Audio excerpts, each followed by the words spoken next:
හරි. අද මම ඔයගොල්ලන්ට කියලා දෙන්න යන්නේ ඝනත්වය ගැන. පැහැදිලිද අපේ මාතෘකාව ඒතර මොකක්ද අද? ඝනත්වය. ඝනත්වය. හරිද පුතේ? ඒතර ඝනත්වයට මම මුලින්ම ඔයාලට නිර්වචනයක් දෙනවා. පුතේ ඝනත්වය කියන්නේ ඒකක පරිමාවක ස්කන්ධය. මොකද්ද ඝනත්වය කියන්නේ? එතකොට ඒකක පරිමාවක ස්කන්ධය. හරිද? ඒතර මම ලියන්න පුළුවන් මේකේ නිර්වචනයක් පුතේ. ඒකක පරිමාවක ස්කන්ධය. පැහැදිලිද?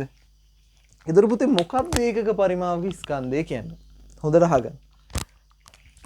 පුතේ පරිමාවමයින අන්තර්ජාතික සම්මත ඒකකයේ පුතේ ඝන මීටර්. තව එකක් තියෙනවා ඝන සෙන්ටිමීටර්. හරිද? ඔය වගේ දෙකක් තියෙනවා. මේක තමයි අන්තර්ජාතික සම්මත ඒකකය. ඒතකොට තව එකක් තියෙනවා ඝන සෙන්ටිමීටර් කියලා.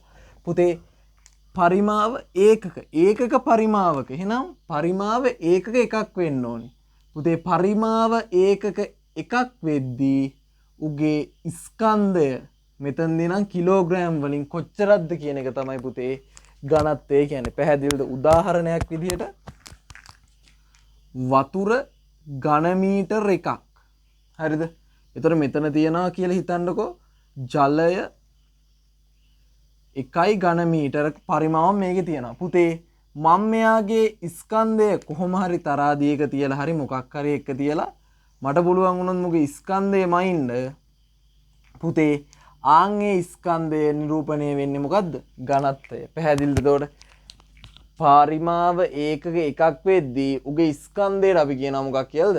ඝනත්වය කියලා. පැහැදිලිද? එතකොට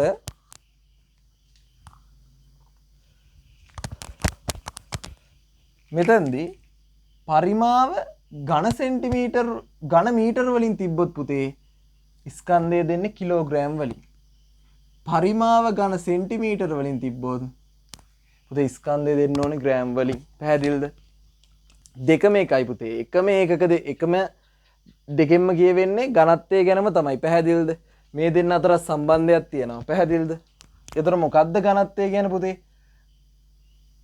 පරිමාව ඒකක එකක් වෙන තැන එයාගේ ස්කන්ධයට අපි කියනවා පුතේ ඝනත්වය කියලා. පැහැදිලිද? හරි. ඕකට අපි සූත්‍රයක් හදමු පුතේ. ඝනත්වය සමානයි ස්කන්ධය බෙදීම පුතේ පරිමාව. පැහැදිලිද?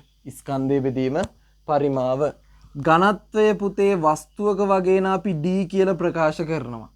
තරලයක නම් රෝ වලින් ප්‍රකාශ කරනවා. පැහැදිලිද?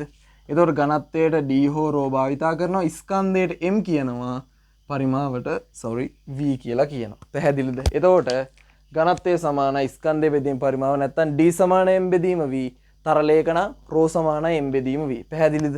එතකොට ඒකක බැලුවොත් එහෙම පුතේ මම කළු පාටින් හදන්නම්. ස්කන්ධයන් නම් කිලෝග්‍රෑම්, පරිමාවන් නම් ඝන මීටර. පුතේ ඝන මීටර උඩට එද්දී එයා ඝන මීටර යට වෙනවා. එතකොට පුතේ අපිට ඒකකේ ලියන්න පුළුවන් එයාගේ ඝන මීටරයට කිලෝග්‍රෑම් කියලා. පැහැදිලිද? එතකොට මෙතන ඒකකේ ඉන්නේ මොකද්ද?